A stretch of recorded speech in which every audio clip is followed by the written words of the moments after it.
London, where the file, as recorded by Tone, has touched down in the Dropbox, and we're now going to open it in Recycle and chop up that motherfucker. And now, hours later, we have finished creating many chops, as you can see. Super finely chopped into.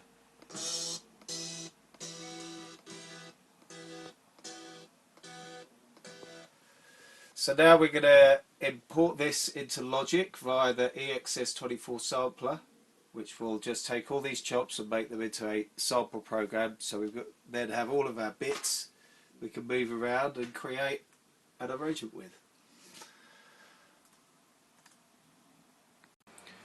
What you're looking at here is a 4-bar part that we've created which loops round and around.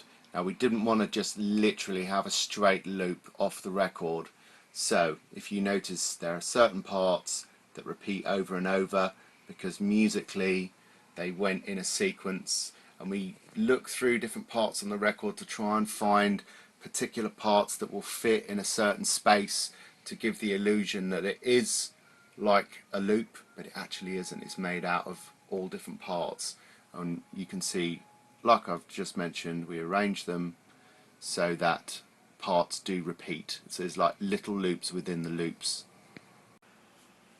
Right, what I want to do is I want to play a little bit of the bass line first off of the original record, and then I'm going to try and work out what it's doing. Okay? So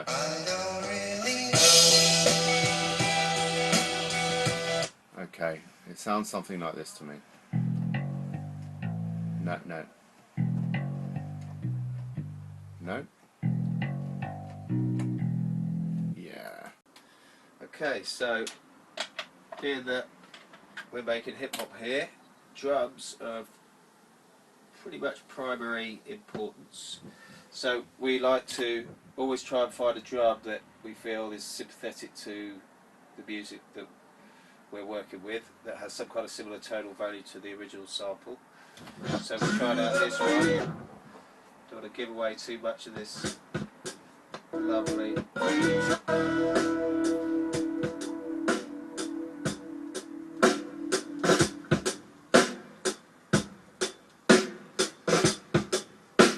Let us sound.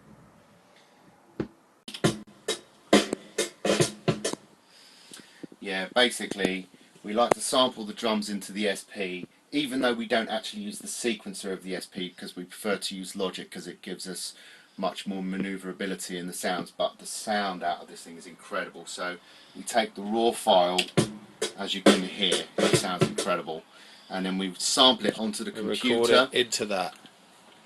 So we record it into here. So now we've got what we consider to be a complete arrangement, at least complete enough for the guys to rhyme on.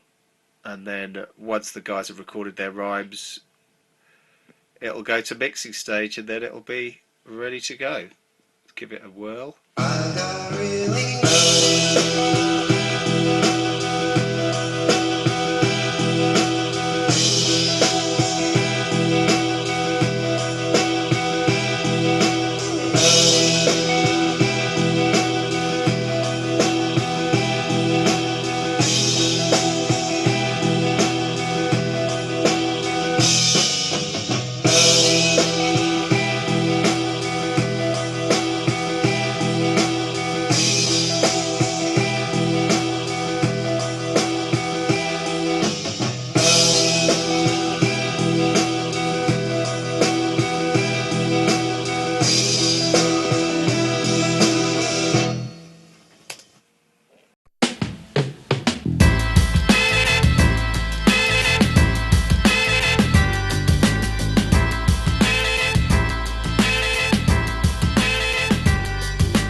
My bones, my life stories in a series of poems, chronologically mapped out on an atlas. Each year is the track list. Staying pro